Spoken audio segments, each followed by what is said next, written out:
How will the CBDC coexist with other coins? What about privacy? My next guest has her thoughts on the subject. Please welcome to the show, Rebecca Walser. Rebecca, we've talked about it. And now it's happening. And I think it's pretty significant to see something like this make it through. What are your thoughts? It's like watching a slow motion problem, and you just wish you could just stick your hand in there and just like stop the whole thing. But you're right, Scott, this is happening. Norway has been a part with Sweden and Israel, actually, of a project Icebreaker, where they were basically at the end of last half of 2022, going full force CBDC. And so this is a country that as of June of this year is set to make cash illegal. The banks have already, I think they're down to only 1 or 2 branch locations that will even accept cash as deposits. And I think that the problem is, I would obviously have to speak to a Norwegian to know if this is true or not. But the question here, Scott, is how is this going to get rolled out in the U.S.? How are you going to find out that you can no longer deposit cash? Are you just going to show up to the bank? It's just no longer going to able to accept the deposit transaction. I know we saw Bank of America past week, a lot of clients getting surprised that they'd have to use their debit card. This is the way New York did forever. They have to use their debit card to get access in. And then when they go in, they have 3 virtual machines, basically, that are ATMs. And then you have to go into a conference room and you have to wait basically for your appointment time for your conference room, which place you go in, and it's a virtual assistant. And there's no human employees in the branches in some of these locations that got rolled out last week at Bank of America. So we are starting to move down this road of less human interaction, and that would make it a lot easier for the banks not to have to deal with clients that were very upset that they can't deposit cash, they can't get cash. But this is coming very fast and furious, and at this point, we know that the FedNow platform is going to be ready by May, and it's a May to July timeframe implementation for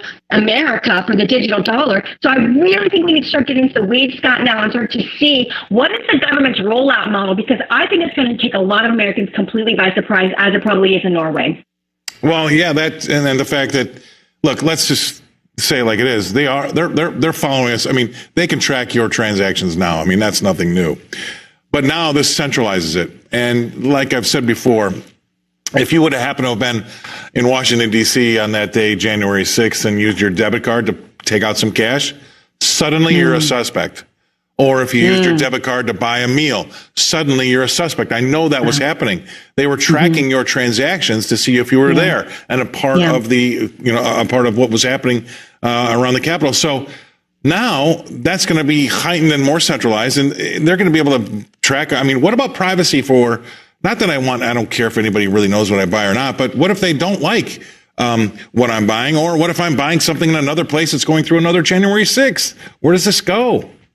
Yeah, and that's the thing. I take serious issue, and you didn't say it, Scott, but I have a lot of people, because I'm a lawyer, say to me all the time, well, if you're not doing anything to hide, why do you care if they're looking? And I care because a right to privacy has been interpreted as part of the First Amendment. We have a right to do things that our government doesn't know about. So what people don't realize, it's a lot like the car companies, and the insurance companies, they started tracking your driving, right? When Progressive came out and said, oh, you can put this little chip in your car and then you might get a discount. Well, we know where that's going, right? They're collecting all kinds of data so that they can then say, oh, you're a high-risk driver, you're going to cost more. Oh, you've never had a ticket, you're going to cost less. And they're going to use this data they've been gathering to do these things. And it's the same thing with the central bank digital currencies. Not only will you not have privacy, but the government is going to be able to glean, oh, Americans do this right after tax day. Americans do this right before tax day. Americans go buy this or go see that. And this is all going to be data, patterned information that the government will absolutely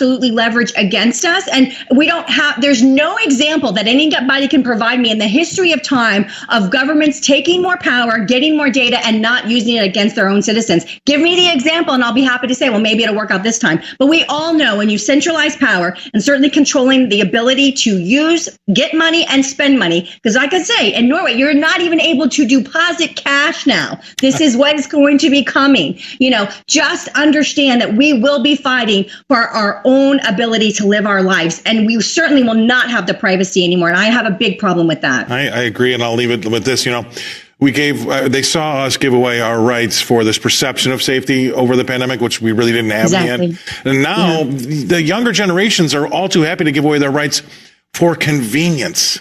And I don't like that either. I mean, just because cash might be clumsy or deposits might be clumsy, this convenience of not having to worry about cash anymore, all of a sudden you're handing over all of your privacy and you don't have any anymore. And I guess they don't care, but still, at some point in time, it might come back to haunt them. And that's what I want everybody to know is this doesn't have to be the way it is. But anyway, I'll leave it there. Scott, that was really fast. I know you have to go, but I'll just tell you really fast. They do not see the bars that they're allowing to be themselves put in. Yes. I mean, the 15-minute cities by the World Economic Forum, we will be divided into zones. We will not have cars, and you won't be able to go out of 15 minutes for only so many times a year. I think it's 100 times a year you can leave your zone. This is coming. People are getting themselves into a digital, basically a digital prison, and we have to wake up and smell the coffee and realize what's happening here. Awesome stuff. I really appreciate you coming on.